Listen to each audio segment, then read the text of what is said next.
You not gonna believe this. Merab choked out. Hey yo, we got a lot to talk about. Let's get into the fights. Starting off with Merab versus Sean O'Malley. Boy, oh boy, got a lot to unpack. So first round, it's going.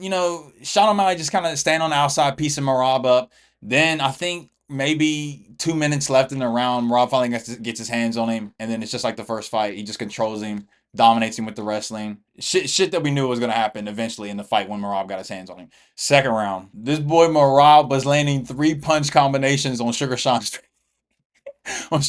head, bro. But Sean was also doing some countering back. When Sean would connect, it was more like 1 punch strikes. So he was hitting him big with like 1 punch strikes. And that round stayed on the feet the entire time. Sean O'Malley was looking like Corey Sandhagen against Umar with the takedown defense. He had the Craig Jones invoke specific strength. So Sean O'Malley did good in the second round. I said, "Oh shit, bro, is O'Malley gonna be able to like stop the takedowns?" I never could have saw that in a million years. So now we move on to the third round. It was second round super close. I think it could have gone either way. Merab did out strike him in with the significant strikes, bro. As soon as the round starts, Merab picks him up, Henry Cejudo style, carries him on his shoulder and slams him down, and he just dominated. Like Sean was down there on his back in full guard for at least 2 minutes, right? Maybe 3 minutes. So eventually Sean starts getting up near the cage, right? And then Merab taking him right back down. Sean gets up near the cage, eats some knees from the thigh. Merab takes him right back down. Then with like under a minute left in a round, Merab, I don't know what kind of choke this is. Someone that knows Brazilian Jiu-Jitsu or knows about submissions, let me know in the comments. It looked like a Darce though, because he was doing the Islam shit. I know Islam didn't patent the Darce, but he was doing like the Darce choke where he's like gripping his bicep and choking him out. So then Sean rolls to his back, which Joe Rogan says you're supposed to do, which Joe Rogan's a black belt in jiu-jitsu. I'm gonna believe that. Merab keeps the grip tight and then puts all his weight on Sean's head and just suffocates him, and boom. Merab with a finish. I said before the fight, Merab's gonna win 5 round decision like he always does. Chokes him out in the third round. I couldn't believe it. I said, what? I thought Sean O'Malley's Mr. Jiu-Jitsu. I hope this proves a point to Dana White. Like, bro, Sean did not deserve that rematch, bro. There ain't no excuses this time. Everybody's hurt. I don't want to hear that I'm hurt shit no more, bro. That should have been, I don't know who. To be honest, Merab should have been resting. And we should have seen Sean and Peter fighting for the number one contender. Yeah, man. I'm glad UFC put the camera on Corey Sandhagen and probably saying he's next. I hope Sandhagen gets his shot. I really do think that this will be a super close fight with Merab and Corey. Corey's last fight against Figueiredo not dominate him, but knows how to grapple, okay? Because he ended up tearing Figgy's knee and then just finishing him off because he had to tap because Corey knows them leg locks. I pray to God Merab doesn't get his knee sliced in half by Corey in a leg lock. God, that would be horrific. Before that, outstanding takedown defense against Umar. Fight before that, he did a Merab 5 round control against Rob Font. So Corey's grappling is there. I don't think Merab will just be able to bully him and dog him out in the wrestling like he does there. I think his takedown events will look similar to Peter Yan. But I just don't know how Corey's striking is gonna be, man. Everyone's saying Corey's striking is getting a little slower. He had that coming off the tricep injury. They're saying he's not the same striker as before when he was spinning heel kicking people and flying in people. So we'll see. I'm definitely excited for that fight though. God, good shit, Merab. And then guys, I'm looking. I'm down. I've been looking at the camera the whole time. I'm looking at the screen right now. 141 to 38, dude. Sean O'Malley and Merab, they're not in the same fucking ballpark, bro. Next, we got the two toughest cookies in the division. You know what I'm saying? We got Juliana Pena versus Kayla Harris. Now, I said that Juliana Pena was a tough cookie, and she was gonna just get basically robbed. But Kayla said, "Let me grab a hold of that arm and crank that bitch and make you tap." So Kayla gets the second round. Come on, and Juliana talks all that shit, saying, "Oh, I'm coming forward." Juliana was on the back foot the whole time, bro. Kayla Harrison just dog walked her basically. And see, look at the total strikes, 59 and 15. I mean, a woman landed 15 total strikes in a WM fight is pretty impressive. But I did like how Kayla Harrison said, shout out to all the single moms out there. You know what I'm saying? Shout out to all the single moms out there. That was kind of dope, though. All right, moving on. I have no idea what's going on with the website with Joe Pyfer and Kevin Gastelum, but let's get into this fight. Lucas Tracy, if you see this video, you have to make a new updated tier list of big, meaty hooks because Joe Pyfer is just a big, meaty hook. He only throws bombs. He has no idea what it's like to just throw like a nice little 1-2 and don't put everything into it. He throws everything with all. He takes no meat off his punches, bro. That first round was pretty fucking exciting though. You know, the first punch Joe threw, boom, catches Kevin like kind of on the neck and drops him. I said, oh shit. They said Kevin Gastelum got an iron chin. Joe's dropping him with the first fucking punch. This one, the second punch when he dropped him landed more clean though. He went around his guard and caught him right on the chin. And I said, oh shit. What? I don't understand why Joe Pyfer didn't jump into his guard and try to like finish the fight with ground and pound. He lets him get back up. And that was basically the first round. Joe Pyfer easily gets it because of just the 2 knockdowns. Now, the second round was a different story. I thought it was super close. I can't remember if this is the round Joe Pyfer kicked Kevin Gastelum and he just ate it. Like, Kevin Gastelum outlanded Joe Pyfer. Joe Pyfer, after that first round, was only looking to just throw big bombs, to throw the meaty hooks. So he didn't really get much done besides that head kick that I think landed in the second round. I can't remember if it was first or second. And then the third round, I'm not going to lie. I don't know what fight there. I thought Kevin Gastelum was styling on Joe Pyfer, bro. Chopping at the legs, throwing nice. He threw a nice 1-2 straight down the middle, caught Joe Pyfer. But all in all, yeah, Joe Pyfer was very low output that fight. He said, you know what I'm saying, he hasn't been in there in a year and he's coming off back surgery, so I get it. But Joe Pyfer's very low output, bro. It was kind of like a boring fight besides the first round. Not gonna lie. All right, boys, lace it up. I'm about to fucking go on a rant, bro. Holy shit, Patchy Mix. Okay, I'm watching the press conference. You're talking all this shit. I'm the real boogeyman of the division. Bro, what the fuck is he talking about? They said showing his highlights before the fight. Never seen him fight before. Showing his highlights before the fight. 13 submissions out of his uh 15 finishes or whatever. So I'm like, okay, he's a grappler. Nice jiu-jitsu.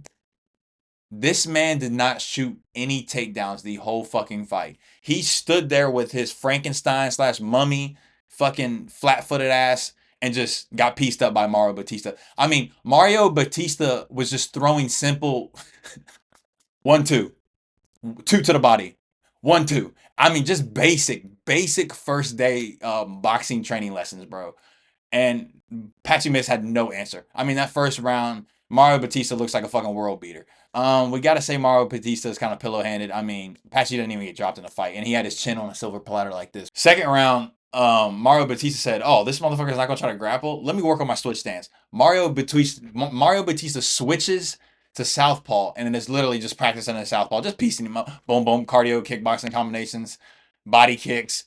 Good. He had good punches to the body. He really was doing a good job working the body, but switching it up, going leg, body, and head. I don't know why the crowd was booing. I thought Mario Batista was just styling on this Bellator fighter. These Bellator fighters cannot compete with UFC fighters unless you're MVP. Because we saw what MVP did in his UFC debut after coming from Bellator. He styled on Kevin Holland.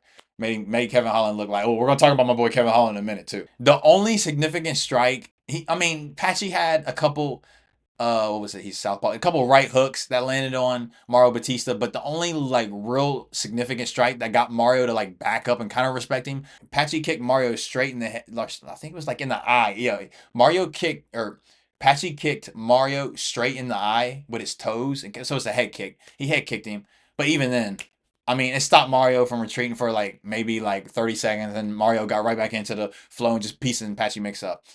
I don't ever want to see Patchy Mix fight again. That was a worse performance than Patricio Pitbull. Holy shit. I'm speechless about Patty Mix's performance. He got his wife in the corner, Tatiana Suarez. Bro, are you training with her? Because you literally he fought like a WMA fighter. I'm not gonna even lie. Let's get to the next one. Okay, let's talk about this fight. I want to give a big shout out to Kevin Holland. I like the energy as soon as the fight started. In the cage, he got straight to it from the get-go. He was doing his big mouth, living up to the name, talking that shit.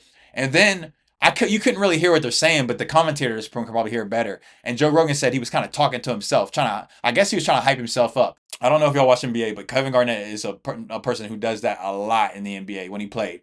He would talk to himself, get himself hyped up. And Kevin Holland was on that kind of time. He was on some KG time, and I said, "Oh fuck, this is gonna be a good ass fight." So I think Vicente kind of got tired of Kevin talking to him, so he wanted to wanted to exchange in the grappling. So Vicente shoots a single leg in the first round, right? So Kevin's defending it, and he's bouncing on one leg, and he slapped the fuck, bro. He slapped the fuck out of him. Kevin slapped him while he was bouncing on one foot, trying to stop the takedown, and then he just starts raining down punches. I mean, Kevin Holland's arms, bro, are like twice the dude. I'm like, bro, I'm tall. I'm like 6'5", bro. Kevin Holland's arms, I don't know if y'all can see this, bro. They're fucking like twice the length of my arms. Vicente has to let go of the clinch because he's sitting there getting his head pounded in and shit. So they keep striking, you know what I'm saying? It's kind of close on the feet, you know what I'm saying? They're kind of just filling each other out. They come to a clinch. Bro, the off the break of the clinch, Kevin hits Vicente with this. Let me show y'all real quick. Kevin hit Vicente with this nasty ass elbow, bro. Oh my god! And it left a fucking welt, like a golf ball on the back of his head, bro. I don't. And he was stunned by that. I didn't know why Kevin didn't go for the finish right there. Again, I'm like, dude, Vicente was really fucking rocked from that elbow. We get into the second round. I can't fucking really remember what happened in the second round. I know they kind of get like tied up, and Kevin locks in a beautiful Darce, and he did a good job. He trapped the arm, he trapped the fucking feet. His technique looked a lot better than Merab's Darce choke. So Kevin Holland finishes Vicente Luque with a Darce choke. In the post fight, I was really curious to see what Big Mouth was gonna say. Joe Rogan actually brought up like during the interview, like, bro, why were you talking so much? And Kevin was basically saying, yo, I watched the Ali movie last night. I watched it this morning. I'm like, that's what I'm fucking talking about. Muhammad Ali got Kevin fucking Holland, who says, I don't want to be a fucking champion. Motivated that motherfucker to come out and put on a nice performance like that. Mr. Ali, I'm too fast. I'm too pretty. I'm too pretty to be a fighter. I named it. Oh, fuck, I'm forgetting my Muhammad Ali quotes. I got the fucking poster on the wall though. What does it say? I'm gonna show you how great I am. Muhammad Ali, the GOAT of all this combat sports shit, inspired Mr. 4570 to go out there and actually put on a great performance. So that's back-to-back wins for Kevin Holland. He said in the post-fight he's gonna stay at welterweight. I'm said, thank God. Just focus on welterweight, bro. Try to go get the belt, bro. Like, you have the physical attributes to be a champion, bro. But if you put your mind to it and lock in like Merab, if you imagine if fucking Kevin Holland had Merab's work ethic, dude, no one's fucking touching him in the welterweight class. So I'm glad he's not going up to 185 to deal with those big ass grapplers like RDR and shit like that. I like this call out. He called out Colby Covington. He says, I'm gonna stay at 170. I want to take the easiest fights. Give me Colby. First of all, Colby Covington's not fighting fucking Kevin Holland. Colby Covington's not looking for any hard fights unless he's gonna try to go pick on a smaller Patty Pimblett who's in a whole fucking weight class below her. So Kobe's not gonna fight him. I like the call out though, Kevin. He said he's trying to get 5 fights in. That's already his 3rd fight this year. And we're just starting summer. So yeah, shout out Kevin Holland, man. Nothing but respect. All right, bro. In the last fight, we want to talk about. I know. I'm a casual, bro. Bro, I to be able to stay up and do these breakdowns, bro. I gotta take a nap. And just none of these fucking prelim fights kind of interested me. Oh, I missed the fucking bro. What? My boy, the Dominicana ganó. Ya tú sabes que lo que mi gente dominicano, vamos. Okay, so Cortez fucking beat Sergey Smith. I think he's a great fighter. Unanimous decision. Oh damn, pieced him the fuck up. I might go back and rewatch that, and we can do a war room breakdown on just the fucking style Waldez Cortez Acosta was probably putting on fucking Sergey Spivak. Fuck, I'm mad I got that fight wrong. We knew this fucking fight was going to decision. Oh, shoot. Was this a first round? In the first 30 seconds, damn. Okay, so I started with I'm not gonna lie, y'all. I started with the prelims and I was watching these two fight and I low-key fell asleep, bro. I woke back up when these two were kind of fighting and I low-key kind of saw this fight, but I was kind of dazing and out of sleep. And oh boy, I was just passed out, bro. And then by the time I woke up, bro, it was time to fucking eat, get some food, and then get ready for the fucking watch the fights. And I look up, and this motherfucker's knocking this dude out. So yeah, let's talk. So I did get to watch the fucking Joshua Van Bruno Silva fight while I was low key eating. Joshua Van, man, I love his style. It's up in your face. He's pushing the pace the whole time. Great boxing. I wish it was a little bit more rounded with his kicks and shit, but look at that, 149 total strikes, bro. He's a high pressure fighter. Lucas Tracy always says he's kind of pillow handed. I mean,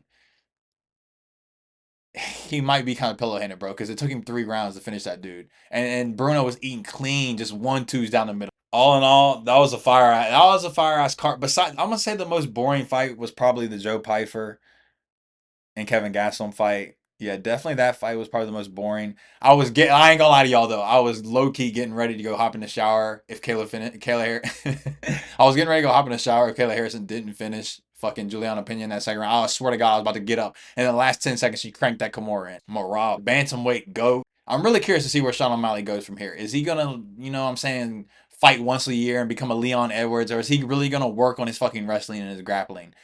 Or is he gonna sit there and fucking just be striking all camp? Striking with Izzy. Why the fuck are you striking with Izzy? Dude, that's a waste of fucking time. I know you still need to keep your tools sharp, but bro, work on your fucking grappling. Merab picks you up on, well, he did that to Henry. Merab's a different beast, but bro, you gotta get that grappling right. Who does he fight fucking next? Damn, why did they book Peter fucking Yan? I don't understand that. I don't know who he's gonna fight fucking next. Hopefully he's in the gym working on his fucking grappling, and he doesn't sit here. He didn't take a lot of fucking damage, so he needs to be back in 3 to 4 months, bro. I'm not gonna lie, 4 to 5 months max. You need to be back in there working on your craft, bro. If you really want to be the Sugar Show, Merab, take a break, bro. You deserve it. If y'all made it all the way to the end, let me know your comments down below. You know what I'm saying? I don't know a lot of people that watch MMA, so that's why I got the YouTube channel, because I love talking this MMA shit. Subscribe to the channel if you're new. Also, hit that notification bell, because you know I'm going to be going live, going on UFC. I might actually do that right after I upload this video. That's how hype I am right now. But like I was saying, catch y'all on the next one. We out. I'm him, I can tell you from the jump, I'm a different breed. Bought a new tech, free shot, no referee. I ain't gon' force, nah shit, I'ma let it be. White gold shining, diamonds red like the 7 Seas.